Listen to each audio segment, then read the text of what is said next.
Hello साथीहरु, welcome to my short vlog. ल आज म विशेष गरी वनतिर ऐसेलु काफल खान गएको थिएँ। काफल ऐसेलु खान गएको थिएँ र त्यहाँबाट फर्किँदैछु। घरतिर अलि पानी सानो भएकोले म चाहिँ यतै गाडमा नुहाउने तर्खरमा छु। मसँग एउटा ऋतु अनि उता केपी पनि छ है।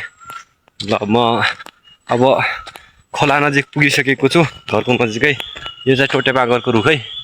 अनि यहाँ नजिकै पुगिसकेको छु र अब मैले अघि नै माथि जाँदाखेरि नै यहाँ उयो खाल बनाएर गएको थिएँ।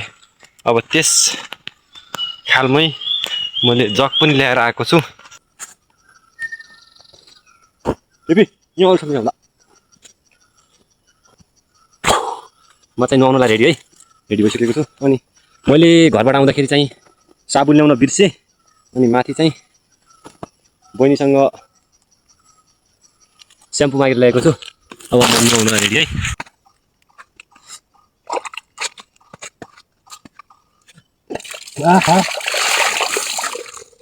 गाई पुरै चिसो छ।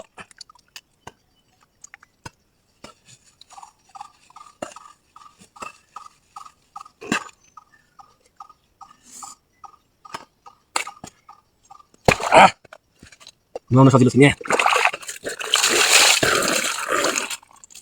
त्यहाँ पानी मिसाउँछ यार।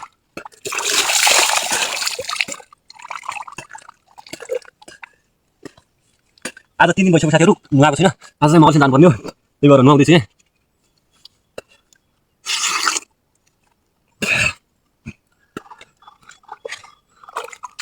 पानी कसरी हाल्यो त?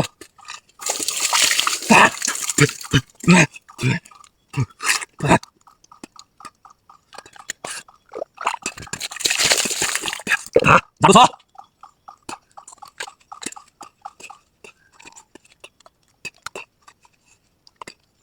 Oh my god, ya. Padahal misalnya kan.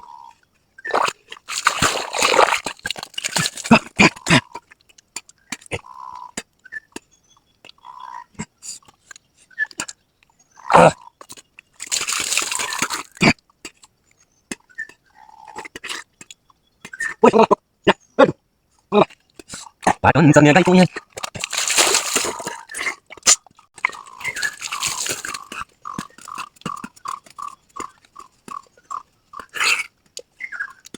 Oi, tolong.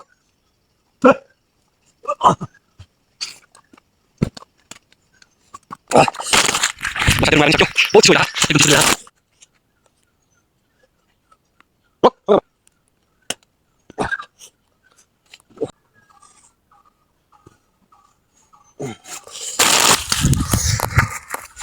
ल गाइज नुहाएर सक्यो। अब म चाहिँ घरतिर लाग्यो। अब मलसम्म पुग्नु छ हौ। आइहाल्नेहरू पनि अब लाग्छु घरतिर। बहुत चिसो भएको छ। मौसम हेर्दाखेरि पनि पानी आउला आउला जस्तो भएको छ।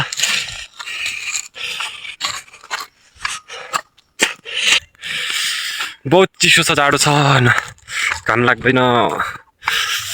केपी बाले हारेदेखि यो घाम पनि लाग्नै छोड्यो। के गर्नु। फाइनल्ली म घर पुगिसकेको छु अहिले। यो चाहिँ बार्खाको खोरो अनि घर चाहिँ अगाडि छ। र अब यहाँबाट म अब रेडी हुन्छु कि यहाँ गाउँ चुर्दै हुनुहुन्छ ड्याडी मम्मी। म गाउँ चुर्छु, त्यसपछि चाहिँ मेरो यात्रा मलसनतिर हुन्छ होला। यस्तो हावा चलिरहेको छ घरतिर। एकाधी खेर दिउँ।